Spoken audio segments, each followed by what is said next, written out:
Terima kasih pemirsa, Anda masih bersama kami di Obrolan Pagi. Dan untuk Anda yang bergabung bersama kami, silakan line telepon kami buka di 0274 4477 666. Kita masih ngobrol bersama dengan Pak Budi. Beliau adalah Kepala SMKN 7 Yogyakarta, dan juga ada Bu Rika, Wakil Kepala Sekolah Kesiswaan SMKN 7 Yogyakarta.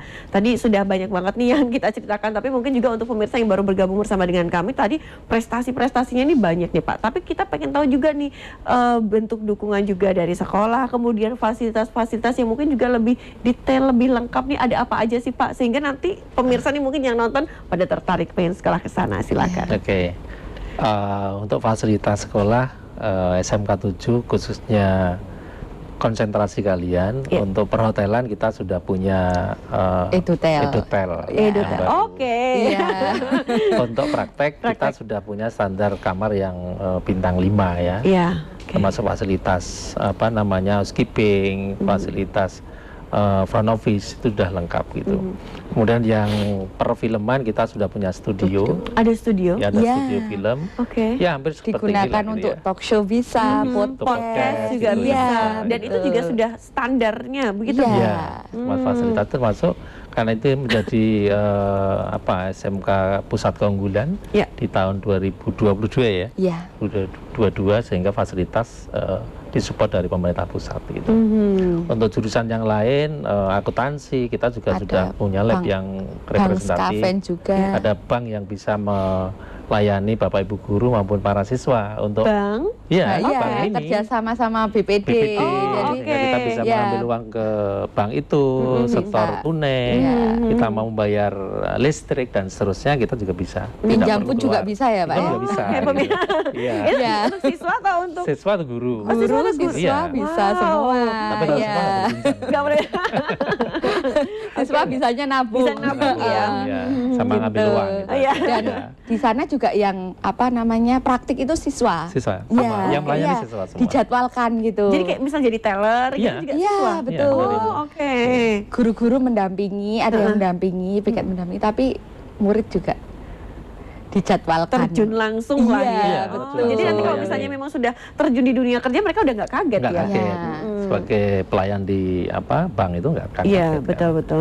Gitu. Kemudian untuk DPB sendiri juga mereka sudah fasilitas untuk praktik menjahit sampai jadi baju, jadi jas dan sebagainya itu sudah lengkap gitu. Jadi, dan didukung dengan BD, bisnis digital, nanti yang bagian memasarkan langsung live online gitu untuk menjual produknya DPB itu sendiri gitu. Saling terkoneksi gitu ya. Betul, kolaborasi ya. Itu bagian dari proyeknya jurusan-jurusan seperti itu. Iya.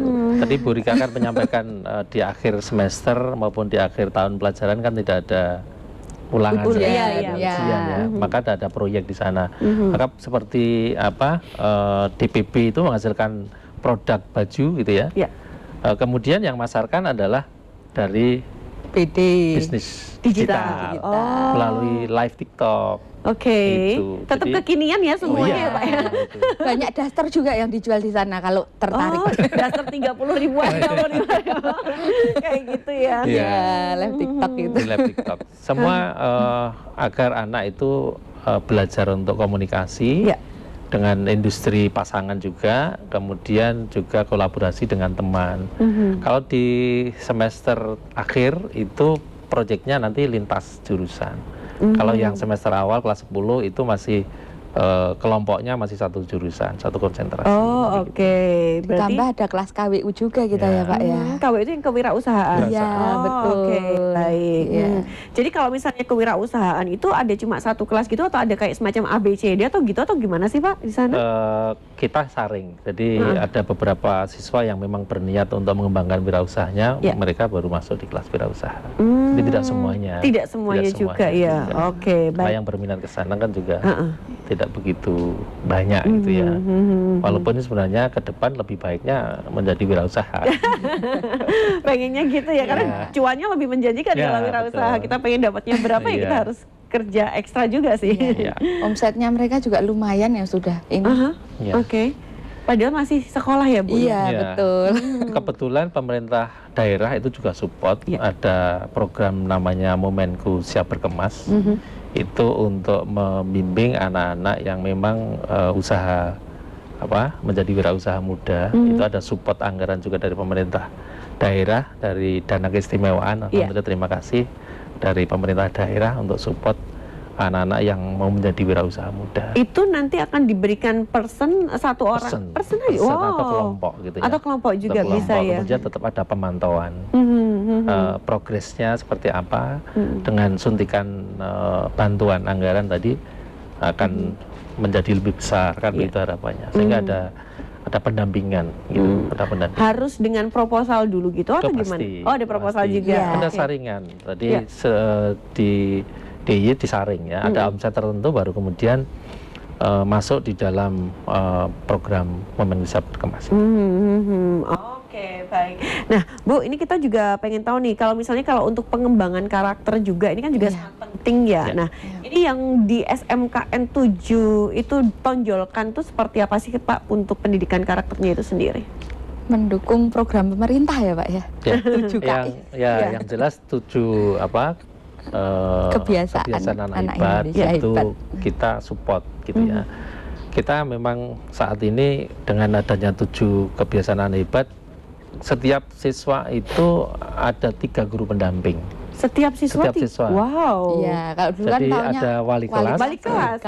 Iya. Kemudian ada wali BK. Sekarang ada guru wali. Oke. Nah, guru wali ini tugasnya adalah dari bangun tidur sampai mau tidur. Oke. Tugas guru wali memang ya. Itu tugas guru wali. Padahal tapi itu dari bangun tidur sampai karena tidur. Kan untuk cek sudah bangun belum. Oke. Kalau mau tidur sudah tidur atau belum. Itu kalau melalui masih grup. respon berarti kan masih bangun tidur, kan? Oke. Gitu. Jadi itu punya per guru wali itu punya grup WA masing-masing untuk memantau gitu. Ya walaupun kita tetap harus meningkatkan terus ya Pak terkait ini gitu. Setiap guru wali itu ada 14 atau sampai 17 siswa yang diampu gitu ya. Kalau wali kelas kan satu kelas.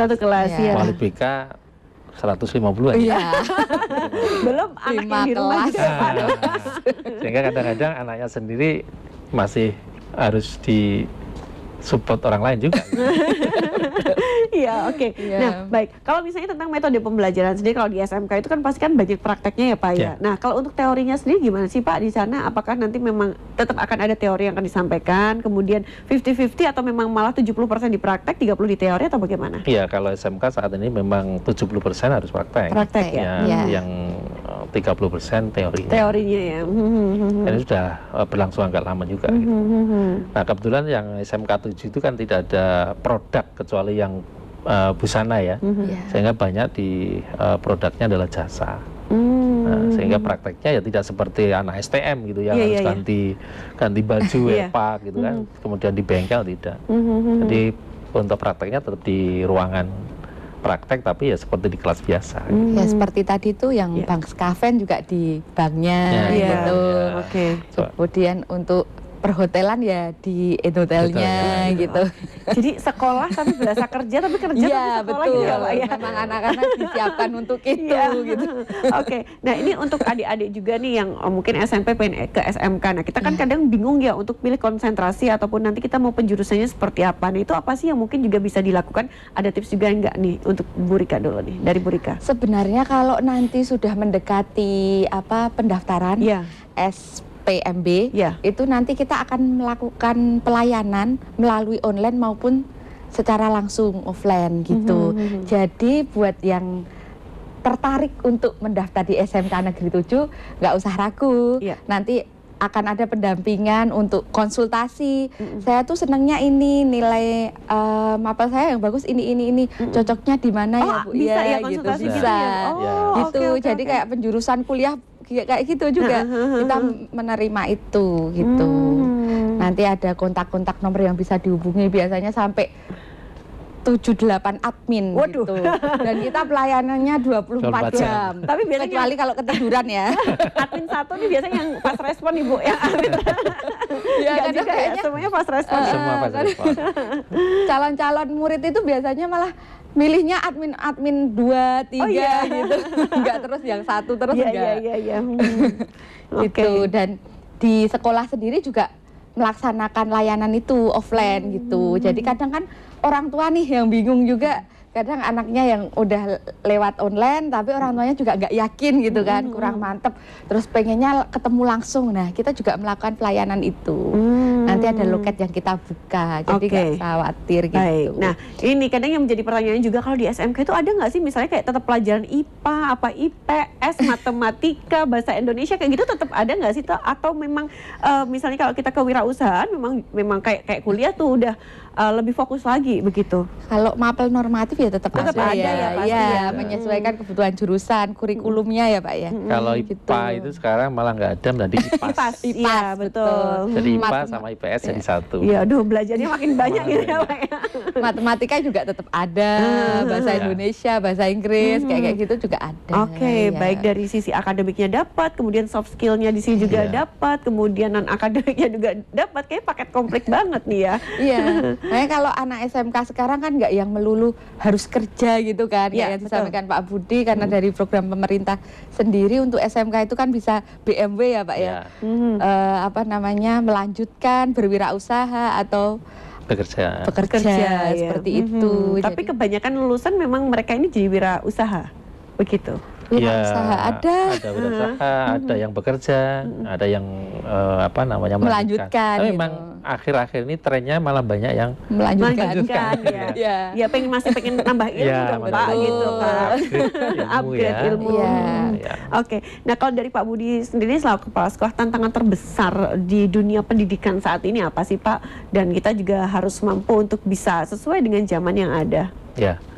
Memang yang kita rasakan ya sebagai pendidik di era sekarang adalah tentang karakter. Itu yang menjadi PR kita gitu ya. Karena gurunya itu lahir tahun 60-an gitu ya. Sekarang siswanya generasi Gen Z ya, atau generasi Alpha juga ada ya. Jadi kita harus bagaimana menyesuaikan diri, bisa menjembatani, bisa melayani anak-anak yang dalam notabene katanya anak generasi strawberry. Ya, jadi ada tekanan sedikit, itu tidak kuat. Gitu. Nah, beda ya sama generasi milenialnya. Ya, sekarang cara melayaninya harus soft spoken gitu ya Pak. Oke, Pak, sebentar nih kita jeda dulu nih Pak. Itu kalau kita lihat di layar nih Pak. Nah, ini kan mungkin sekilas pemirsa juga pengen lihat. Oh, itu kegiatan upacara yang ada di sana. Setiap Senin pasti ada upacara ya Pak? Tidak. Oh tidak? Iya, kita kegiatannya rutin itu untuk upacara Senin minggu pertama dan ketiga. Kedua ada pembinaan wali kelas, terus minggu keempat dan 5 itu literasi. Makanya di rapat pendidikan itu literasi kita selalu 100% gitu. Itu nilai kita. Kemudian ya nih selanjutnya nih kita lihat lagi ada apa nih? Ya, ada bis juga. Kita tuh punya fasilitas bis. Kalau ini kegiatannya pas pramuka ini. Ini di ruang sekolah juga? Iya, di aula ini. Aula gede juga Pak ya? Itu kalau kelas 10 pengambilan nilainya ada kemah. Kalau ini jelajah pramuka, itu kelas 11.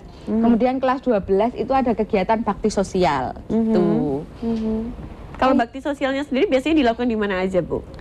Kita pindah-pindah, kadang ada di panti, panti menyesuaikan agama, misalnya yang Kristiani juga di panti, yang untuk Kristiani, yang Muslim juga, jadi kita dibagi ya. Nah, ini berarti kegiatan untuk pramuka ini begitu jelajah. Ya? Oh, jelajah pramuka, betul. Oh, beda ya pramuka kelas 11 ini ya? Iya, kelas 11 kan untuk penilaian pramukanya kan jelajah. Baik, dan itu kegiatannya wajib untuk diikuti oleh siswa-siswi. Iya, karena pramuka kita ini ekskul wajib. Dari kelas berapa kalau untuk pramuka? Kalau yang 11. Rutin pertemuan itu kelas 10 memang. Setiap minggu itu ada gitu, hari Jumat. Hari Jumat, baik. Ya. Nah, ini yang tadi bakti sosial yang tadi Ibu sampaikan juga ya. Jadi jelajah pramuka pun tetap ada bakti sosialnya. Gitu. Baik. Nah, ini kita bergeser juga. Nah, ini kegiatan apa lagi nih Bu? Ini MPLS. Oh, MPLS ya. Kunjungan museum ya? Oh, kunjungan MPLS 2024 nih. Iya, betul. Kalau hari terakhir MPLS itu biasanya kita adakan kunjungan museum. Gitu. Nanti anak-anak bisa memilih menggunakan Google Form, bisa memilih kayak ya kita bisa ke Vredenburg, terus ke Sudirman. Kan berbeda-beda begitu? Iya. TNI AD gitu. Sesuai dengan keinginan anak dan diharapkan memang dekat dengan rumah ya, karena langsung dari rumah ke tempat ke lokasinya lokasi. Dan menyesuaikan harga tiket juga karena mereka biaya mandiri kan, ada yang kita ini murah gitu, biar tidak membebani anak-anak. Baik, dan ini juga kunjungan museum juga ya Bu? Betul. Wah, ternyata banyak banget nih kegiatannya ya, yang juga bisa diikuti dari pertama kali menginjakkan kaki ya kan di sekolah, begitu MPLS pun juga sudah disambut dengan sejumlah kegiatan ya Pak. Tidak akan menyesal mendaftar di SMK 7. Apalagi ini, kalau biasanya pada takut di SMK itu nanti kuliahnya diarahin nggak gitu. Nah, kalau di kita itu semua diarahin, mulai dari bikin akun, SNPMP itu kita arahin. Terus kalau yang tahun-tahun sebelumnya malah diadakan jadwal untuk membuat akun serentak. Kalau besok karena anak-anak kelas 12 itu baru PKL, kita buat ada Zoom. Ya, melalui Zoom nanti kita arahin semua di situ. Terus selain itu ada layanan konsultasi gitu, termasuk KIP kuliah pun kita bantu untuk pendaftarannya. Jadi nggak usah takut, kita nggak kalah sama SMA gitu. Jadi udah guru serasa orang tua, serasa bestie juga ya. Iya kan? Tadi dari sebelum dari bangun tidur sampai semua tidur ya kan, berasa orang tua juga. Kalau misalnya pendampingan juga, waduh, luar biasa. Kita masih punya satu segmen ya Pak, semakin menarik sekali perbincangan kita. Tapi kita harus jeda iklan terlebih dahulu. Tetaplah bersama kami di Obrolan Pagi.